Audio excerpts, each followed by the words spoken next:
Good evening. A dramatic negotiating tactic or a move designed to cripple the Canadian economy. The U.S. president's threatened 50% tariffs have dramatically escalated the trade war between the two countries. Donald Trump telling reporters today that Canada needs the U.S. to survive, but Canadian leaders say they are not backing down. We begin our coverage tonight with CTV's Judy Trin. A source close to the government tells CTV News the Prime Minister was caught off guard by the announcement of new 50% tariffs. I spoke with President Trump earlier this morning. We agreed to intensify negotiations in the coming weeks. The tariffs will impact more than 500 additional products, from hockey sticks to wine to cement. That's about 5% or $28 billion worth of Canadian exports. Only response to the way they've treated our farmers and our people. Yeah, Canada's been very, very tough on us over the years, for many years, and no other president's done anything about it. I mean, in all fairness to them, they need us to survive. The opposition leader says the new duties are unjustified and wrong, and is calling for all parties to work together to prevent them from happening. The Carney government has already made several concessions. It's splitting revenues on the Gordie Howe Bridge before it recoups the cost of building it. The digital services tax has been scrapped, and the Online Streaming Act rolled back. But the Trump administration says irritants like the provincial alcohol ban and supply management in the dairy sector remain. Things that do not fundamentally commit to resolve these issues, maybe just talk about them some more. And for us, we want them fixed. Carney wants debilitating tariffs on steel, aluminum, and autos removed, and Kuzma preserved, but says putting U.S. liquor back on shelves will be up to the provinces. The decision to change that, first and foremost, will be taken by the provinces themselves, each individually, and should only be taken, in my judgment, as part of an overall agreement. Carney did not rule out retaliatory action, which a former Trudeau policy advisor says could be effective. There are approximately 500 products that they are applying tariffs to from Canada, none of which are oil, none of which are critical minerals, the things that they know that if the costs of astronomically rise, that it will drastically affect their industry. The Carney government will have less than a month to negotiate its way out of these new U.S. tariffs. They're set to take effect August 19th. Judy Trin, CTV News, Ottawa. Still ahead, more on the economic impact of Trump's tariffs and how much it will cost the average Canadian and American household as the trade war with the U.S. heats up. But first, the issue of affordability is pushing some at City Hall to look at tackling surveillance pricing in Toronto. The practice allows companies to adjust prices based on things like people's personal data. The Premier has said he's opposed to banning it, but the Mayor and some councillors want staff to look at how the city could do just that. CTV's Beth McDonnell is live tonight with more on the proposal and the possible issues it could face. Beth. Andrea, I spoke with a law professor who has been studying surveillance pricing for years. He says the city could be limited in creating a ban, but says there's still things it could do. Surveillance pricing at the grocery store threatens to harvest your digital information, allowing companies to sell you food at top dollar based on what they know about you. The goal is always the same, to charge you as much as possible, often using your personal data. It's a practice Mayor Olivia Chow alongside City Councillor Alejandra Bravo want to prevent. At the Executive Committee, Chow put forward a motion asking the city manager to study legal pathways to enact a ban in stores and online. The goal to keep groceries more affordable after years of sky-high prices and stop companies from being unfair. The city can and will ban surveillance pricing in Toronto to stop price gouging at the grocery store. I commend the mayor for even making this public to get Canadians aware. Law professor Jacob Fodu has been studying surveillance pricing for years and calls it opaque. He says there is no hard proof it's happening in Canada, but the technology exists and it's being used in the U.S. And to stop it, the city is limited. What the city cannot arguably do, or actually cannot concretely do alone, is to impose this real citywide ban on every grocer, especially online and delivery, because that would be almost impossible. He says while Ottawa has a bill to overhaul privacy laws, there is no law to explicitly stop surveillance pricing. This spring, Premier Doug Ford slammed a ban, adding pricing is better left up to the free market. But Afodu says there are still things the city could do with its own law. Maybe the mayor can refuse to do business with grocers who price this way, or maybe they can write it into city contracts and city leases. Chow and Bravo point out Manitoba is looking at a ban and believe it's what consumers want. Once you see some movement in one municipality, it's often that other municipalities take it up. There are relationships through the Association of Municipalities of Ontario and collaboration there. So this is just the beginning. They say they're looking at every tool to help working Torontonians. Afodu says there are ways consumers can help protect themselves by being aware where you're logging into, asking apps not to track your location, and comparing prices on different devices. But he says it's important provincial and federal governments take action. He says some of the most serious laws around this have come into place in the state of Maryland and the EU.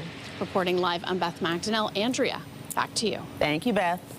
More news in a moment. First, here is a look at the forecast, the live look at the forecast. Lindsay Morrison joins us now with the current conditions. And Lindsay, today, really, that rain came down, and you know, I have an umbrella in my car, but you know, sometimes you think you can run faster than the rain. Well, you can't when it's coming down heavily, so I paid the price. I'm guilty of this too, Andrea. But today, yeah, it was downpours and rounds of thunderstorms. So chances are you got hit more than one time today when it came to active weather. Here's some good news. Widespread severe thunderstorm watch has come to an end for the west end of the GTA, right across southwest Ontario. We still have a severe thunderstorm warning in place for the Uxbridge and Cannington areas. Here's what that looks like on the satellite and radar. So a lot of lightning here, some heavy downpours once again. Toronto still included in that watch, but it's likely to come to an end in the next little bit as well. And we've got rain, thunder and lightning right along the shoreline of Lake Ontario into areas like Durham, Port Hope, Cobourg, and even over toward Belleville. Finally, it has stopped raining in and around the city of Hamilton and Niagara Falls. Probably not entirely in the clear just yet, but it's been a soaker of a day. Temperature-wise, look at that. We've cooled down. It's 19 degrees right now here in the city of Toronto. It's been muggy. It still feels like 25 right now. And these winds are going to start to pick up. Right now, they're coming out of the west. Could be gusting to near 50 kilometers per hour a little later today. And then tonight, this is a bit of a cool down. 16 degrees for the low, and tomorrow it could feel like early fall. We'll talk all about it in your weather forecast coming up, but for now, Andrea, I'll send it back to you. Thanks, Lindsay. Also tonight, upgrades at Pearson are about to take flight. The airport reveals its $1.5 billion makeover to create a smoother experience for travelers. The 17-year-old boy is fighting for his life after being stabbed on a bus in Mississauga. It happened just before 2 a.m. on board a bus near Ontario and Watline Avenue. An 18-year-old woman was arrested at the scene. Our officers then worked quickly to identify and arrest an 18-year-old female, and I've since charged her with attempted murder, assault with a weapon, and obstruct police related to this incident. She'll be held in custody pending a bail hearing at the Ontario Court of Justice, and we're asking anyone who has any information regarding this incident to contact our 11 Division CIB investigators. Investigators say the stabbing was isolated and there's no threat to public safety. Police have arrested a doctor at the Hospital for Sick Children in connection with an internet child exploitation investigation. 44-year-old Dylan DeSanke has been arrested and charged with possession of child sexual abuse and exploitation material and accessing child sexual abuse and exploitation material. Investigators say they have found no evidence that the material is connected to his practice as a physician. Police say the investigation is ongoing. Sick Kids Hospital has released a statement which reads in part, "We are deeply upset and dismayed by this news and condemn the behavior alleged in the police investigation. We understand that this news is concerning and the safety and well-being of our patients, families, and staff remain our highest priority. Sick Kids has not been notified of any risk to patients and families."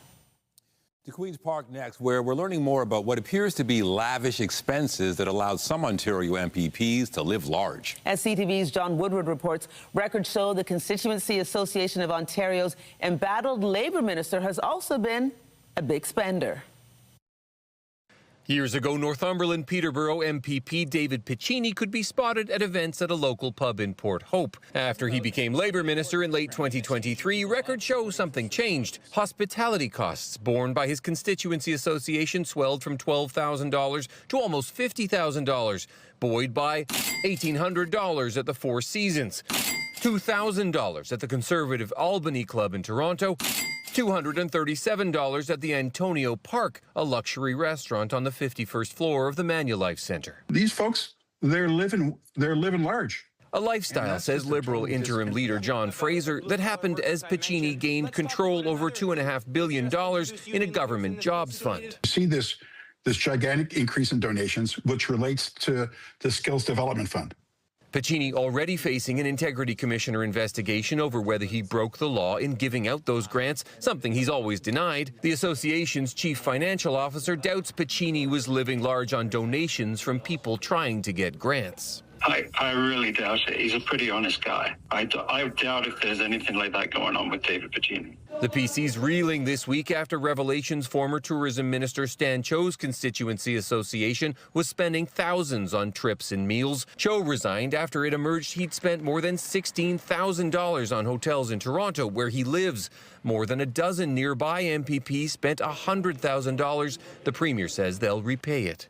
If you guys think for a second I'm happy about this, you're wrong. It's unacceptable. The Premier said, I deserve a luxury private jet, so I'm buying one. So everybody else is just following suit. The Constituency Association records are kept at this Elections Ontario office on paper, something one watchdog wants to change. All of that should be required to be regular disclosure online in a searchable database. That's what the internet's for. Making it less likely that expenses like these won't be discovered for years. John Woodward, CTV News. Pearson Airport has announced plans for the second phase of their multi-billion-dollar modernization project. The project will include major changes to both Terminals 1 and 3. CTV's Rahim Ladani has the details. The terminals inside Canada's busiest airport will soon be getting a $1.5 billion upgrade. It will elevate shopping and provide new dining and new travel experiences. This is phase 2 of Toronto Pearson International Airport's decade-long transformation. Phase 1 broke ground back in May with a $3 billion price tag, focused on upgrading airfield technology and the baggage network. As part of this program, we'll have improved and additional digital as well as static signage to help make the passenger journey more reliable and take out the anxiety. Pearson Airport's first modern terminal opened back in 1964. The current Terminal 1 welcomed travelers in 2004, while Terminal 3 opened in 1991. Officials say this revitalization will upgrade aging infrastructure and enhance the passenger experience by improving security screening, check-in area, baggage processing, charging spaces, and lounges. A series of manageable chunks of work that are going to be done and organized in such a way to minimize the pain that passengers are going to be experiencing. When that pain is going to start and how long it's going to last are questions which still need to be answered. But company officials say they're still very early in the planning stages. We're trying to focus in on some of the specifics, but I think some obvious things. We're going to look to make the space brighter, more spacious, organized in a way that's intuitive. On the horizon is also phase 3, creating more terminal space. The airport expects to see 65 million passengers per year by the early 2030s. That would mean serving roughly 30,000 more passengers a day. Rahim Ladani, CTV News. We turn now to the fires raging in northern Ontario. Early estimates suggest this could be the province's worst wildfire season to date. There are 183 active fires, more than 50 of them out of control. It's believed the flames have burned over 7,200 square kilometers of forest and forced more than 1,800 people from their homes. All but one of the 13 evacuated communities are First Nations. Today, Indigenous leaders called for the resignation of the Ministry of Natural Resources Director and an immediate public inquiry into the province's response to the wildfires.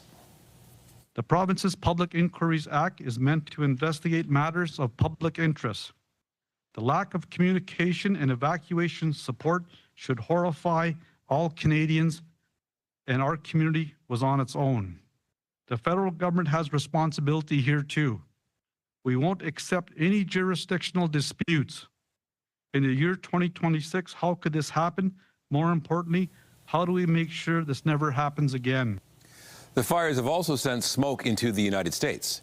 Today, President Donald Trump insisted the wildfires had nothing to do with his plan to impose 50% tariffs on a number of Canadian goods, but says the smoke is a big problem. A lot of damage has been done. They're not managing their forests properly, and the wind has a tendency to blow right over New York City, right over, you saw Detroit, they had to close the whole place. Michigan was really affected. They had to close businesses for 4 days. It's very serious what they're doing, and they don't seem to be able to do anything about it. If they managed their forests, they wouldn't have the fire. Recent rain and cooler temperatures have helped firefighters make progress in Ontario, but the hazard remains high, and officials expect the fires to continue. 9 of Canada's 10 provinces have signed an agreement to expand direct-to-consumer alcohol sales across the country. That's in lieu of putting American alcohol back on the shelves. CTV's Maria Saru has the details. We've got a very busy schedule over the next 48 hours, 72 hours. This is going to make it a little busier. Donald Trump's tariffs meant some rearranging for PEI's Premier Rob Lance hosting and chairing this week's Council of the Federation meetings. And as his counterparts arrived, some were losing patience with the U.S. president. We need to stand up to the bully, and we need to hit him tariff to tariff. There is not a chance in hell that U.S. alcohol is going back on the shelf in British Columbia. And the idea of the president that he can bully us into whatever he wishes is incorrect. Several premiers said Ottawa has not asked them to reverse course on American alcohol bans. No, the federal government hasn't asked me to lift it, and I will be supportive of the decisions made by all the premiers and the Prime Minister. But Alberta and Saskatchewan already have. Both lifted their suspensions last year. I want a trade agreement with the United States of America. They're our largest trading partner, have been for all of our life, yours and I's, and likely will be into the future. At the end of the day, why would you want to fight with your largest trading partner? It's ultimately a province-by-province decision, but some are calling for a united response and a clear direction from the Prime Minister before new tariffs take effect in about a month. Quebec's economy is really impacted by the tariffs, and we'll need to adopt a strategy. We need a plan moving forward. The premiers continue their talks tomorrow before Mark Carney joins them in person on Thursday. Maria Saru, CTV News, Charlottetown. If the new U.S. tariffs come into effect, there are concerns about the impacts they would have on Canada's alcohol producers. CTV's Sean Leathon went to Niagara today to speak with winemakers. It has been a good year for grape growing in Ontario, and Curtis Fielding says that's not just because of the weather. U.S. wine's off the shelf. It's brought new buyers to the Ontario wine scene. Fielding Estate Winery in Lincoln has been around for 20 years, and Fielding says that the threat of a 50% tariff on wines sold to the U.S. is more than a little empty because the U.S. system has always had barriers. It's basically you export it from Canada to an importer there, which takes a cut, and then to a distributor that takes another cut. So they're taking cuts all the way along, and there's nothing left for the farmer or the winery. So he says they tried selling into the U.S. years ago, and it wasn't worth it, and many others in the region feel the same. Before American wine came off the shelves in Ontario, Canada imported $550 million worth a year, while the U.S. brought in just $8 million in Canadian wine. Ontario in Canada is it's probably one of the most open markets. According to the Wine Growers of Ontario, 70% of the Canadian market are imports and just 30% domestic, unlike other wine growing regions. You know, go to France and try and find a bottle of Italian wine, or go to Italy and try and find a bottle of French wine. You know, our domestic market share is quite small compared to almost every other wine producing region around the world. We're still seeing lots of U.S. customers and tourism here, which has been great. Fielding says their business has grown 20% since the start of the trade war, but the pain has been felt elsewhere. Gas prices going up has increased our costs a lot with transportation. Like, we get a lot of glass in. All our suppliers are increasing their transportation costs. He says tariffs won't hurt their business or many in Niagara. It's just the uncertainty with the larger economy that's creating the squeeze. The LCBO is one of the largest buyers of alcohol in the world, so taking U.S. products off the shelf certainly hurts south of the border. The 50% threat of tariffs on Canadian alcohol doesn't necessarily hit the same. Sean Lee Thong, CTV News. Well, the cost of those potential new tariffs wouldn't just affect Canadians. Many in the U.S. would also feel some economic pain. CTV's Adrian Gabriel has a look at the impact of U.S. tariffs on both sides of the border. From tariffs on Canadian dairy and cereal to made-in-Canada plastics to additional swings at Canadian wood products. All of this is extra taxes that American consumers and businesses are going to have to pay.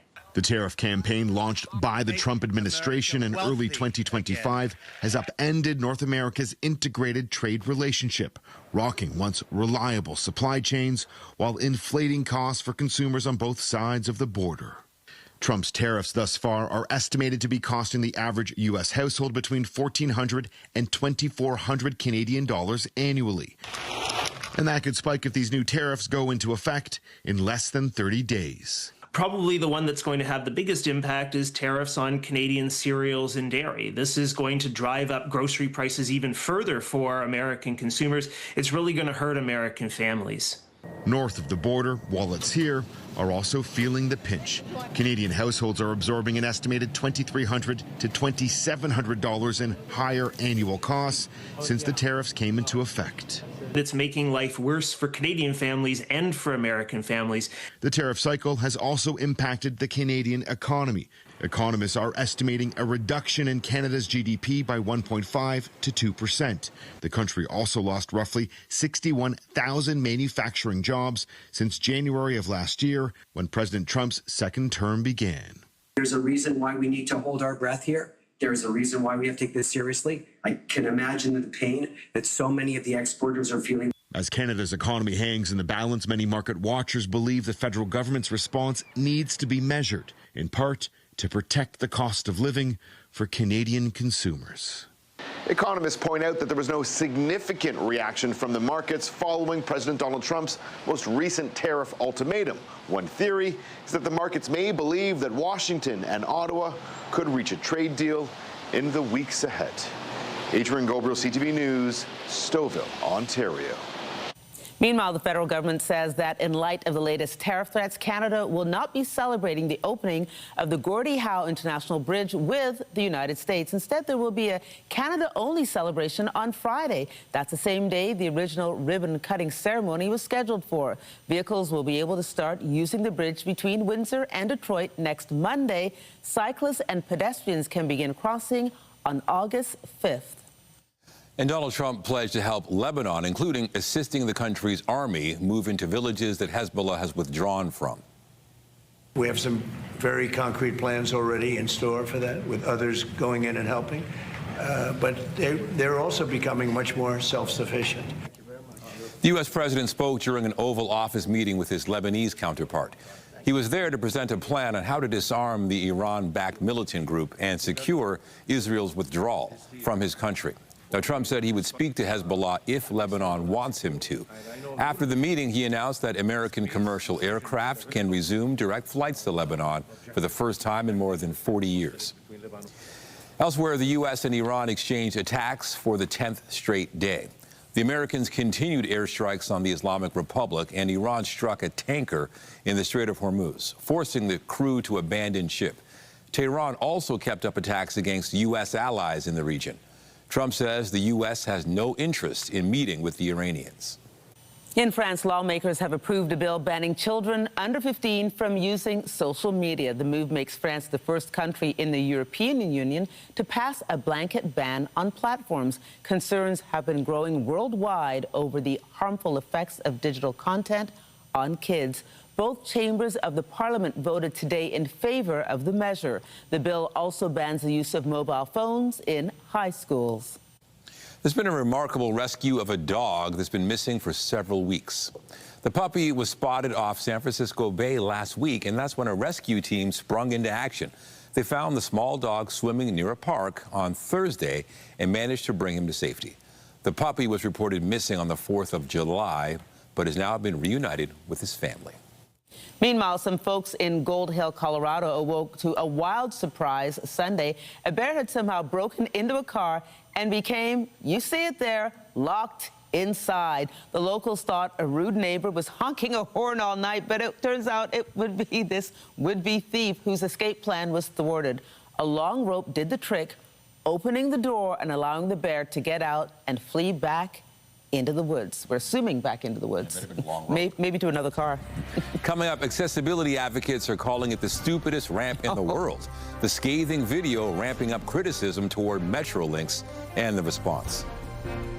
So the winds today have been predominantly coming out of the southwest. Tonight, it's going to be a westerly wind, and then tomorrow, that brisk northerly breeze is going to make it feel a little cool out there. Fortunately, it's just a bit of a one-off. We are going to warm up again for this weekend. In fact, we could be flirting with 30 once again. Those northwest winds could also do a decent job of clearing out any leftover wildfire smoke and humidity that we experienced today. Stay with us. We'll take you through the 7-day forecast when CTV News returns. When you see it happen, send it to CTV News. Text 10400 from your screen to ours. Text 10400. Well, for some transit users with physical challenges, it's meant to provide a convenient connection from New Line 6 to Line 1 at Finch West Station. But accessibility advocates are calling it the stupidest ramp in the world. CTV's Janice Golding explains why. This three-tiered, 261-foot-long ramp at the new Finch West subway station is coming under fire. There's no elevator to get from line 6 to line 1 if you want to change train. You've got to go up the stupidest ramp in the world. Please stand clear of doors. The AODA, or Accessibility for Ontarians with Disabilities Act Alliance, creating a scathing video lambasting Metrolinx for not including an elevator so people can transfer from the new Finch West line to the Young University Spadina line. I know it seems absurd for me to call it short when it's long, but to go up that distance, you'd need a much longer ramp, or you need to be a Paralympian with that kind of upper body strength. The video is getting a lot of attention, with commenters pointing out that elevators break, while others say they hate this ramp. Meanwhile, at the station, it's good. It's for me, old people, it's very, very good. Better than nothing, right? Better than nothing. Some fair reviews, although the vast majority said, hassle to walk. Tax money waste. I walk slow, and to go up and down, it's hard. They should put an escalator. Well, I used the stairs actually because I was like, I don't want to walk, all the way here. It's too much walking for me. Like, this is way too long. I think it's disgusting. Why? I usually have a shopping cart, so I have to drag it 3-4 times the length of this. In response, Metrolinx says it consulted with TTC and the TTC's Advisory Committee on Accessible Transit with regards to the design, adding, "We recognize the importance of ongoing feedback and continuous improvement. Metrolinx is pursuing user testing with individuals representing a range of disabilities." The AODA, however, calls the response evasive nonsense. It's just not true. They create the illusion of accessibility, but not delivering the reality of accessibility. Janice Golding. All right, to the forecast. I know some wanted rain, but maybe not the thunder. And maybe not so much rain at once. I don't know. Lightning. I was driving downtown this afternoon, and I just kept going, ooh, ooh. And then some people, it was actually interfering with their radio or when they were on the phone. The lightning was so strong. So.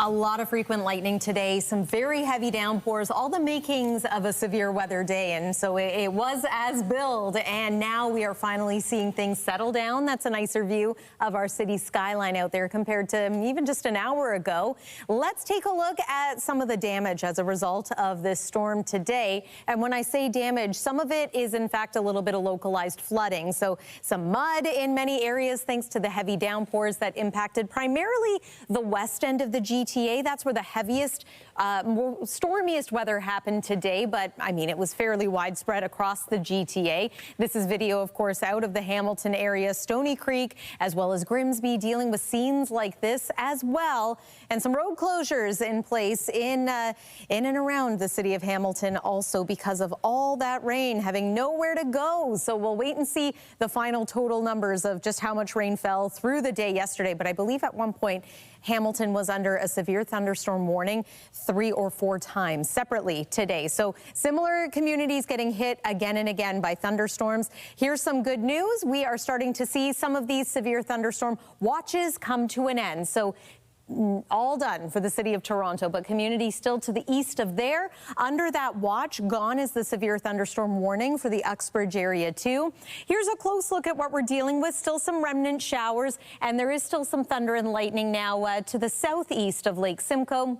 But great improvements as far as severe weather is concerned. And again, the severity of these storms, the biggest concern, the heavy downpours, but we've also had gusty winds and small hail in places. So this is an upper low, and as it circulates and rotates, we are seeing severe weather stateside. Also for us, we're going to usher in some very cool air for tomorrow. Cool, relatively speaking, for the month of July. There could still be some leftover rain showers early tomorrow morning. Mix of sun and cloud for us, if not in the morning, certainly in the afternoon. And then we are back into sunshine for your Thursday and for your Friday, with temperatures slowly starting to rebound at that point too.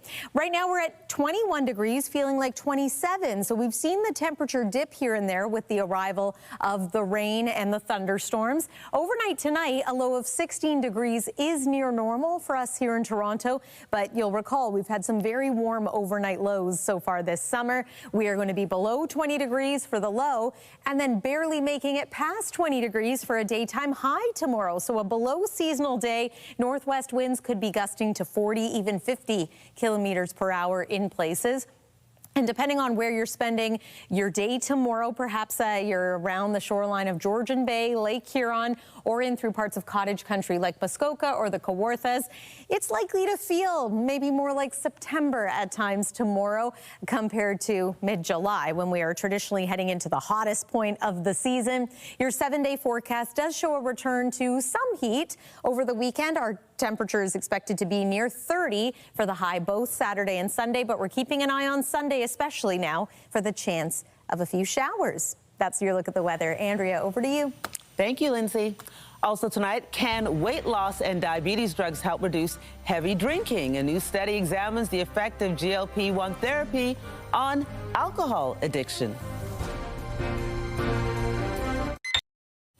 Drugs like Ozempic have been associated with other health benefits like cardiovascular and liver health. Now, a new study suggests another positive link to reducing alcohol-related hospitalizations. Our health reporter Pauline Chan has more.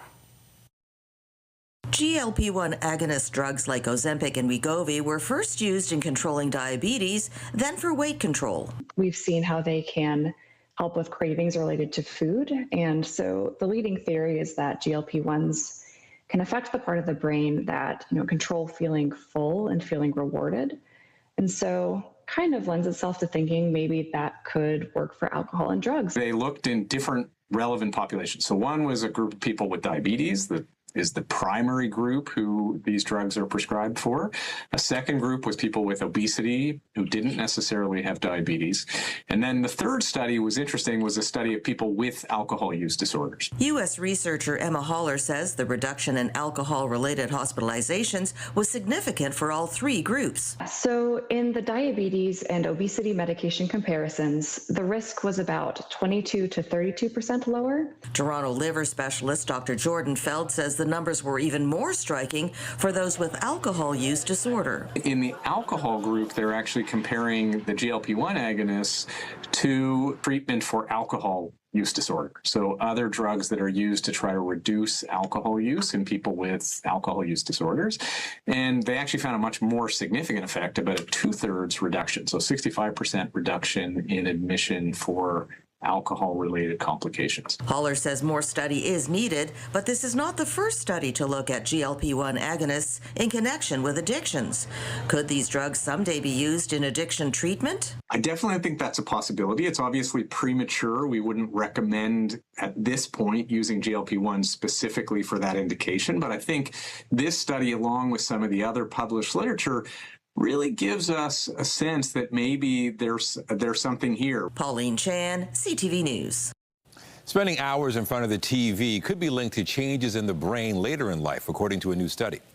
Researchers followed more than 1,700 adults in their early 50s and their TV watching habits. More than 20 years later, brain scans found those who watched the most TV were more likely to have brain changes associated with cognitive decline and dementia. But researchers say it's not simply watching a lot of TV that's linked to brain health. Those who took part in the study were also asked how much of their workday they spent sitting. The odds of it happening are 1 in 15 million pregnancies. An Australian woman has given birth to identical quadruplets. Wow, the pregnancy was extremely high risk, but Emily, Harriet, Alexa, and Catherine were born at a hospital in Brisbane on July 14th. Through elective cesarean. Doctors say the baby's long-term outlook is really good. They're expected to stay in the neonatal intensive care unit for several weeks. Their parents already have 4 kids, 10, 8, 3, and 1 years old. The family has set up a GoFundMe campaign to help them financially. The McMichael Canadian Art Collection announced it will undergo extensive renovations, and to do that, they'll be closing for the next 3 years. The Art Museum in Kleinburg says it will close to the public on Sunday. Construction on what it calls a landmark redevelopment of its building and grounds is scheduled to begin in the fall and be completed in 2029. The art collection says the project will add 60% more space for exhibits, education, conservation, and public programming, while modernizing building systems and facilities. The Toronto International Film Festival has unveiled the majority of its lineup for its 51st edition. It'll feature world premieres for Chris Rock's drama Misty Green, as well as Peter Farrelly's Sylvester Stallone film I Play Rocky. More than 60 films will play in the festival's gala and special presentation selections.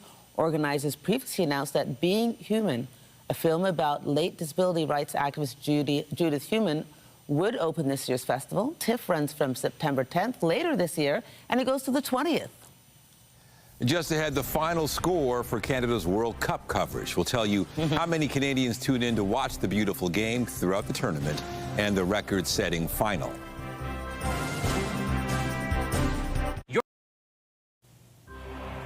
On the markets today, the Canadian dollar finished down 70.89 cents U.S.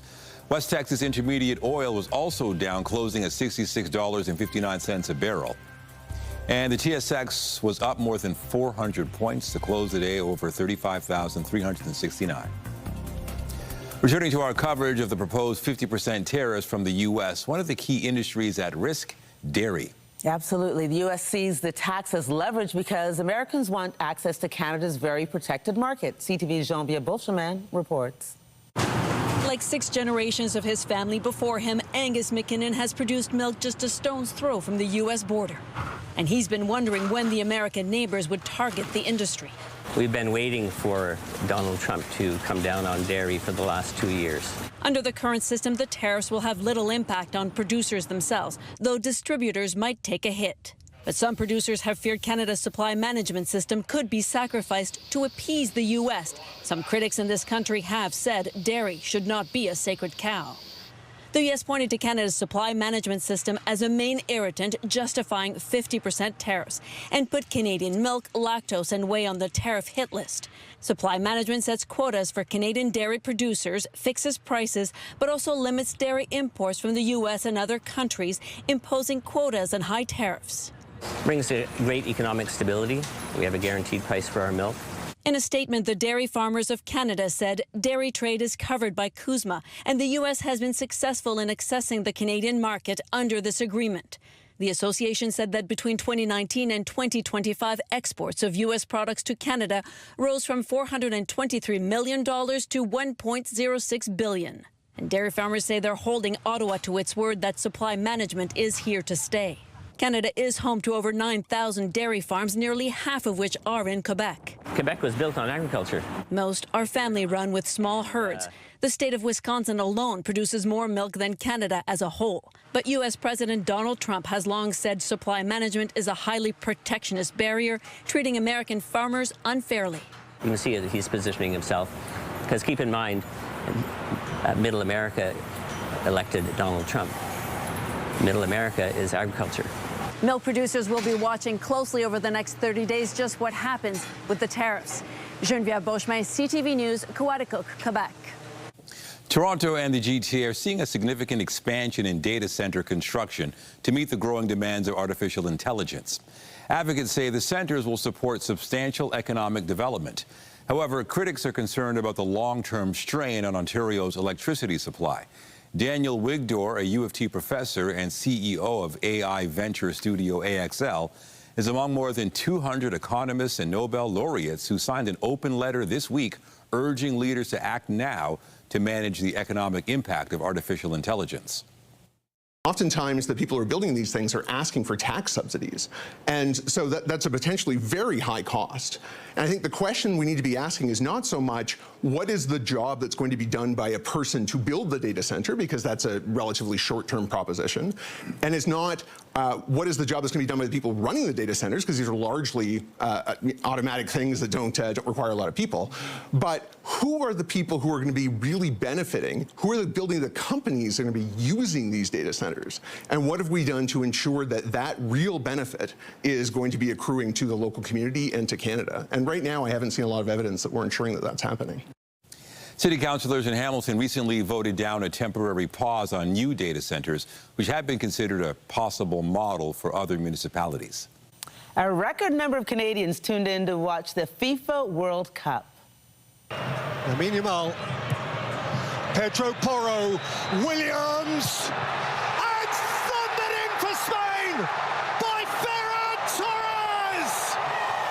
I love that second kick where he kicks over that little white thing there. Okay, TSN says there were more than 30 million unique viewers, which works out to about roughly 75% of Canada's population. 6.4 million viewers tuned in to watch on Sunday to watch Spain beat Argentina, making it the most watched World Cup final ever in Canada. The tournament attracted a per-game average audience of 1.6 million viewers, up more than 50% from both 2022. Now, both TSN and CTV are divisions of Bell Media. The struggling Blue Jays are looking to bounce back tonight against Tampa at Rogers Centre. The 2-2. And through the right side, a base hit. Toronto was hammered 7-1 in last night's opener. The Jays are now 5.5 games out of a wild card spot and have lost 5 of their last 6. Kevin Gosman gets the start tonight.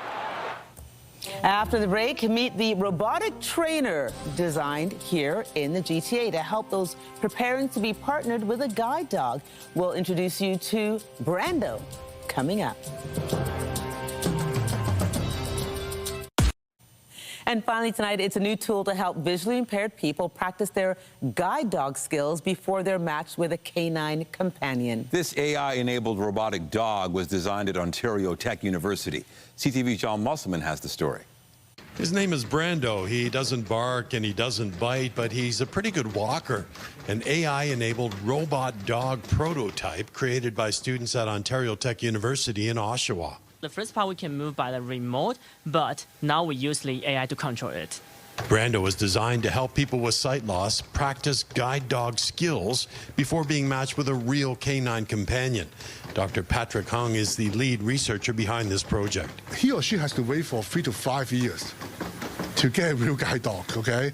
And even though like that, after the guide dog is ready, they have to train the person for another half year to either with the guide dog. And the person may never have any experience with a pet at home at all. So that's why we believe that the AI and robotics can play a role.